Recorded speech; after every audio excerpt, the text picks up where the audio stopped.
നമുക്കിന്ന് മത്തങ്ങ വെച്ച് ഒരു പായസം ഉണ്ടാക്കാം. മത്തങ്ങ ചെറിയ കഷ്ണങ്ങളാക്കി കുക്കറിലിട്ട് കുറച്ച് വെള്ളമൊഴിച്ച് നന്നായി വേവിച്ചെടുക്കാം. 2 തേങ്ങയുടെ 1-ാം പാലും 2-ാം പാലും മാറ്റി വയ്ക്കാം. മത്തങ്ങ വേവിച്ചത്, 1/2 കിലോ ശർക്കര പാനിയാക്കിയത്, അണ്ടിപ്പരിപ്പ്, മുന്തിരി, ഏലക്കാപ്പൊടി, ചൊവ്വരി കുതിർത്ത് വേവിച്ച് വെച്ചത്. ഇനി നമുക്ക് പായസം ഉണ്ടാക്കാൻ തുടങ്ങാം.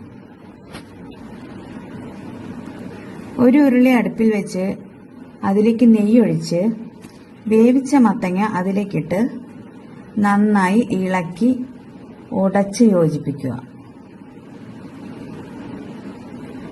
ആ നെയ്യിൽ കിടന്ന് കുറച്ചു നേരം മത്തങ്ങ ഒന്ന് നന്നായി വഴറ്റിയെടുക്കുക.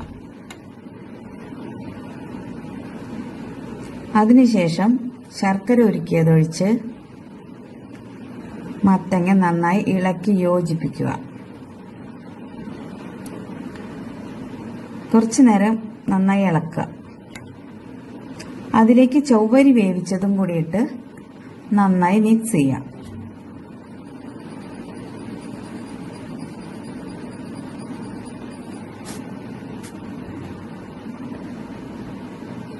തേങ്ങയുടെ 2-ാം പാലൊഴിച്ച്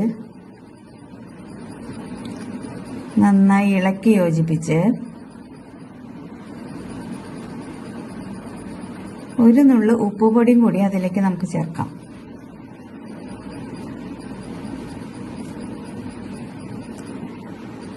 പായസം കുറച്ചു നേരം ഇട്ട് ഇളക്കി വറ്റിയതിനു ശേഷം തേങ്ങയുടെ 1-ാം പാലും കൂടി ചേർത്ത് യോജിപ്പിക്കാം. 1-ാം പാൽ ഒഴിച്ചതിന് ശേഷം അധികം തിളയ്ക്കണ്ട. ഏലക്കാപ്പൊടി ഇടുക. ഗ്യാസ് ഓഫ് ചെയ്യാം.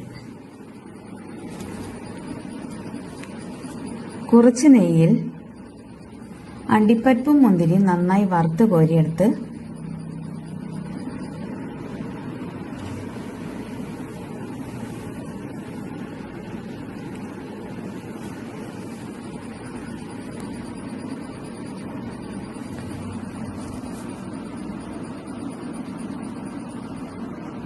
പായസത്തിലേക്ക് മിക്സ് ചെയ്യാം.